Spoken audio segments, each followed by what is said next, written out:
19 अप्रैल 1975 भारत के इतिहास का वह स्वर्णिम दिन जब वह अपना पहला संचार उपग्रह अंतरिक्ष में भेज रहा है और इसका नामकरण किया गया है आर्यभट्ट। अगले ही वर्ष 1976 में यूनेस्को इस जीनियस के जन्मदिन के 1500 वर्ष सेलिब्रेट करता है और संपूर्ण विश्व को इनकी असाधारण उपलब्धियों से अवगत कराता है। कौन था यह शख्स? आइए इतिहास के पन्नों को पलटते हैं और इस महान गणितज्ञ व खगोल शास्त्री के जीवन और आश्चर्यचकित कर देने वाली उपलब्धियों से पर्दा हटाने का प्रयास करते हैं। आर्यभट्ट का जन्म सन 476 ईस्वी में कुसुमपुर में हुआ था, जिसको पाटलिपुत्र के रूप में चिन्हित किया गया है और इस स्थान को आज हम सभी पटना के नाम से जानते हैं। इनके जन्म के समय भारतवर्ष पर गुप्त साम्राज्य का आधिपत्य था और उस समय चंद्रगुप्त विक्रमादित्य द्वितीय का शासन चल रहा था। कुछ विद्वान इनका जन्म अशमक महाराष्ट्र में मानते हैं, जो कि अधिक प्रामाणिक नहीं है।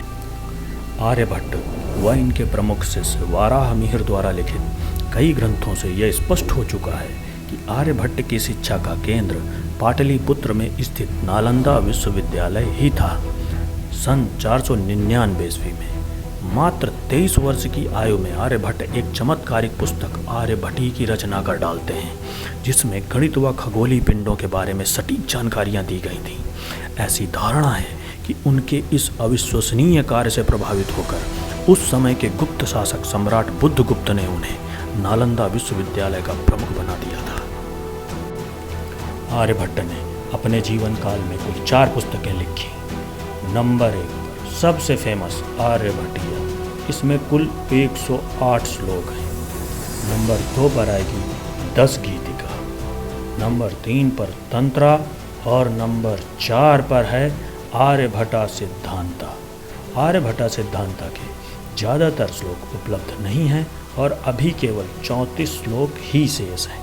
आपको यह जानकर आश्चर्य होगा कि इन चारों पुस्तकों में कहीं भी गणितीय अंकों का प्रयोग नहीं किया गया है, बल्कि समस्त गणित व गणनाओं को संस्कृत भाषा में श्लोकों के माध्यम से ही समझाया गया है। अब हम ये चर्चा करते हैं कि इस जीनियस ने हमको उस समय क्या क्या दिया जब दुनिया गणित और खगोल शास्त्र के बारे में कुछ नहीं जानती थी। नंबर 1 पर हेलियोसेंट्रिक थ्योरी, सूर्य ही केंद्र है। दुनिया ये मानती है कि सन 1510 ईस्वी में पोलैंड के महान खगोल शास्त्री निकोलस कोपरनिकस ने यह बताया कि सूर्य ही सारे ग्रहों का केंद्र है और सारे ग्रह इसके चक्कर लगाते हैं।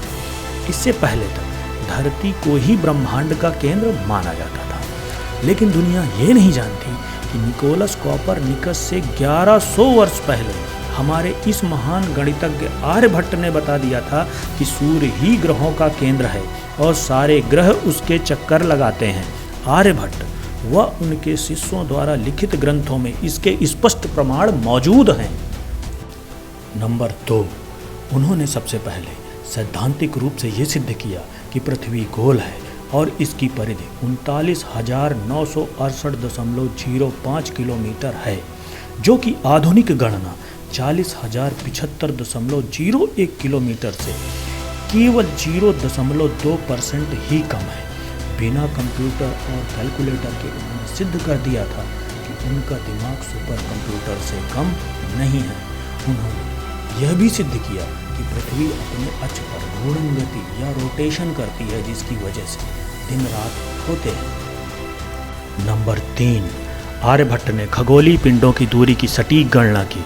उदाहरण के लिए उन्होंने शुक्र ग्रह की सूर्य से दूरी 0.725 AU बताई थी, जो कि आधुनिक गणना 0.723 AU से कुछ ही अलग है।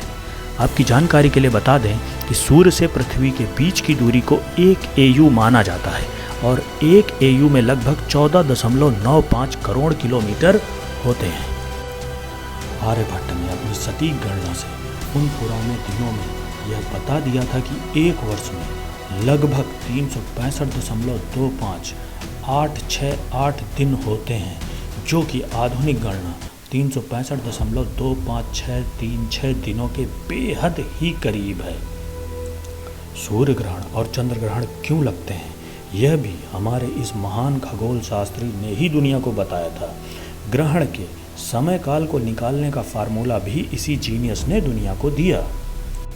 अभी तक हमने जिन उपलब्धियों का जिक्र किया वो खगोल शास्त्र से संबंधित थी। अब हम बात करते हैं गणित के क्षेत्र में इस जीनियस ने जो दुनिया को दिया। सबसे पहला, आर्यभट्ट पाई का मान 4 दशमलव के स्थानों तक कैलकुलेट कर चुके थे।